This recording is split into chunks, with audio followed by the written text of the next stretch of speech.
Ratchet and Clank walkthrough part 4, so this will be the first time we actually get to go to a new world, and as you saw at the ending of the last video, I bought this new gun, which I don't like very much, but in a way I'm kind of a completionist, so I'll probably end up buying all the guns before the end of the game.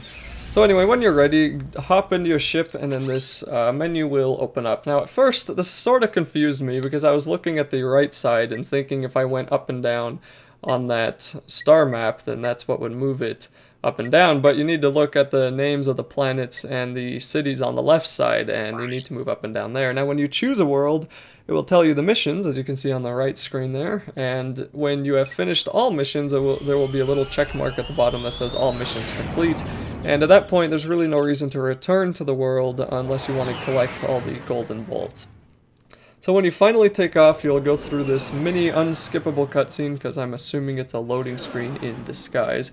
And the first planet I'll be going to is planet Aridia, and once you land here, this will probably be one of the first ones with mild challenge into it, and has a lot of the other concepts that the rest of the game will be using. So first we need to save that guy in the one of the previous cutscenes who crashed and is apparently a super rad guy. And I'm not gonna say that ever again in my life. And then we'll need to go and collect another object from that guy's agent, and we'll actually end up giving the agent something before we can get the item. But anyway, that thing I'm standing on right now is a teleporter, which will not activate until you get to one of the other ends. And like I said, this game is really good at making you go forward, and once you get to the end, then you'll have a really easy shortcut to get to the end of that place you were just at. So that tractor in the swamp there, that's also another shortcut for this area, which are the sand sharks. Now this guy's gonna be talking to me pretty soon here, and he'll be explaining what we have to do. It's him, Skid McMarks. That man from the infobot. In the flesh, little dude. You guys get a load of that epic space battle I was in? We saw ya, screaming for help. That was like a war cry. My agent and I got ambushed on the way to hoverboard practice. Did he survive the crash, sir? He's okay, but I've had a little trouble getting back to my ship due to my sprained ankle. Oh, come on. If you can take out all the sand sharks, I just might have a spare hoverboard for you. We'd love to help you, Mr. McMarks, but Ratchet and I need to find Captain... One of your boards? I've always wanted a decent hoverboard. Well, alright. You just keep that foot elevated. So as he said, we need to destroy all the sand sharks. Now when we start, you'll notice at the bottom there are two numbers. One of them is the total of sand sharks in the area, and the other one are these sand shark spawners. Now these sand sharks can be kind of annoying, and you may think it's better to use your pyro gun if you bought one to get rid of them, but in a way I kind of disagree, because that pyro gun is just not that useful. I don't know, it only fires right in front of you, and I've found myself get hit more often than not when I've used it. Now I'm almost dead here, and luckily I don't think I actually die. I don't have my first death for a while. And I am playing really cautiously just by hitting them with the ratchet and then jumping away. And sometimes the jumping away isn't really any better than just running away. And there's also other times you're going to want to consider just flat out attacking them. And it can be kind of weird deciding which moment is best to run and which moment is best to attack. And you'll just kind of figure that out the more you play it. Now, the other thing that annoys me is when you swing the ratchet twice, that goes pretty quick, but the third time, Ratchet has to do a stupid little circle, which gives the enemy a split second to attack you, and it's almost always exactly enough time to attack you. So whenever I attack, I try to do just 2 normal attacks and then wait for that combo to kind of end so I don't get that third spin. And it takes me a while to get used to it, and sometimes I just mash the button out of panic, so you'll see me do 3 spins anyway.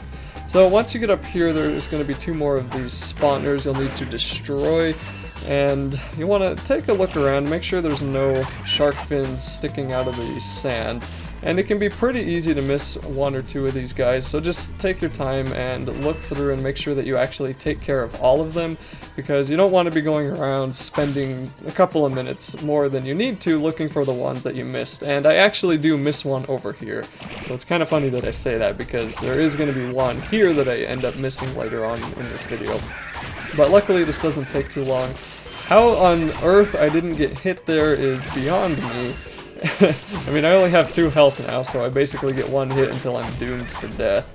And still managing to stay alive, taking out that spawner. Then I'm gonna come over here, take out this other one.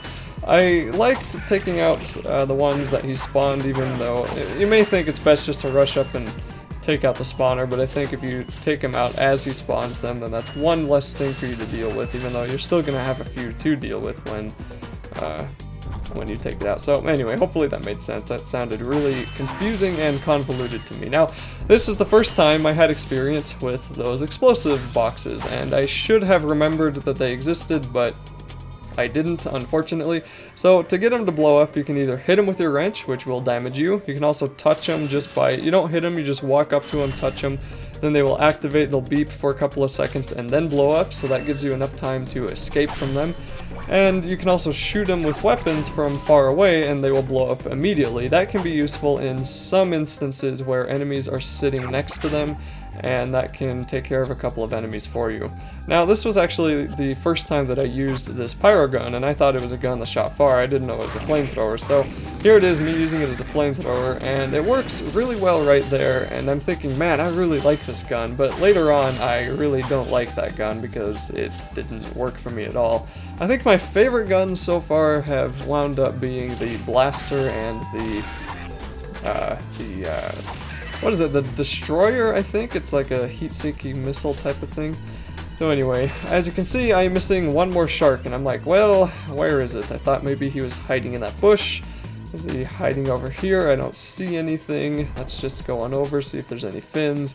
And then I thought, well, okay, maybe I don't need to kill all the sharks, maybe I just need to kill all the spawners. Nope, he wants me to destroy all the sand sharks. So I'm going to come back, search around for probably another minute or so, and then I end up going in the right direction, kind of by chance, because I had already looked in the other places.